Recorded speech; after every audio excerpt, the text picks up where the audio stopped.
Hello' everyone, Bharati kitchen চেনেলটোলৈ সকলোকে আদৰণি জনাইছোঁ। যিহেতু এতিয়া আমৰ ছিজন, সকলোৰে ঘৰত আম নিশ্চয় আছে। তাতে বতাহ বৰষুণত আমবোৰতো সৰিয়ে আছে। চবৰে চাগে আচাৰ বনাবলৈ খুব মন গৈ আছে, নহয় জানো? মোৰো মন গৈ আছে, কিন্তু কি হ'ব, ৰ'দ নাই কাৰণে আচাৰ বনাবলৈ পৰা নাই। সেয়েহে আপোনালোকৰ মাজলৈ আমৰ জেলি এটা ৰেচিপিকে আজি আগবঢ়াইছোঁ। যিহেতু আমৰ জেলিখিনি মই টেঙা, মিঠা আৰু জ্বলা এই তিনিটা ফ্লেভাৰ পোৱাকৈ বনাম, সেয়েহে মই কেঁচা আম 3টা লৈছোঁ আৰু লগতে সৰু বাটিৰে এবাটি গুড়, ৰুকি লোৱা আদা এচামুচ, জালুকৰ গুড়ি এচামুচ আৰু শুকান জলকীয়া গুড়িও এচামুচ লৈ লৈছোঁ। প্ৰথমে মই আমকেইটা ভালদৰে ধুই বাকলি গুচাই ৰুকি লৈছোঁ। আপোনালোকেও এনেদৰে ৰুকি ল'ব, মিক্সিত দি নল'ব, কাৰণ এইকেইদিন আমবোৰ ভালদৰে বুঢ়া হোৱা নাই। মিক্সিত দি ল'লে পানী পানী হৈ যাব আৰু খাবলৈও বেয়া লাগিব। আমখিনি ৰুকা হৈ গ'ল।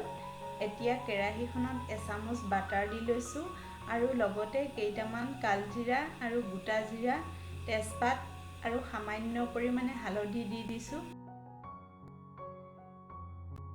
এতিয়া ইয়াতে আকৌ ৰুকি লোৱা আমখিনি দিছোঁ, লগতে নিমখো এচামুচ দি লৈছোঁ আৰু এইখিনি যাতে কেৰাহীখনত লাগি নধৰে সেইকাৰণে ঘনাই ঘনাই লৰাই থাকিব লাগিব।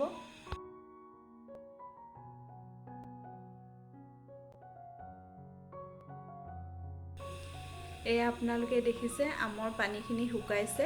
এতিয়া ইয়াতে ৰুকি লোৱা আদা চামুচ দিছোঁ, লগতে গুড়খিনিও দি দিম। গুড়খিনি গলি যোৱালৈকে মই অলপ সময় এনেদৰে ভাজি ল'ম।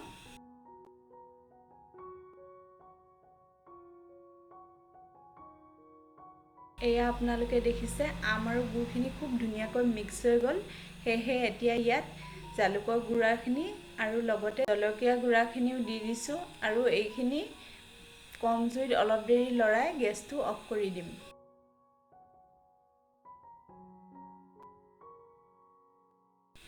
এয়া দেখিছে কিমান ধুনীয়া কালাৰ এটা আহিছে, লগতে মই বাতিটোত বাকি থাকোঁতে ধুনীয়া গোন্ধ এটাও আহিছে, যিটো গোন্ধ পাই মানে মোক খাওঁ খাওঁ লাগি আছে।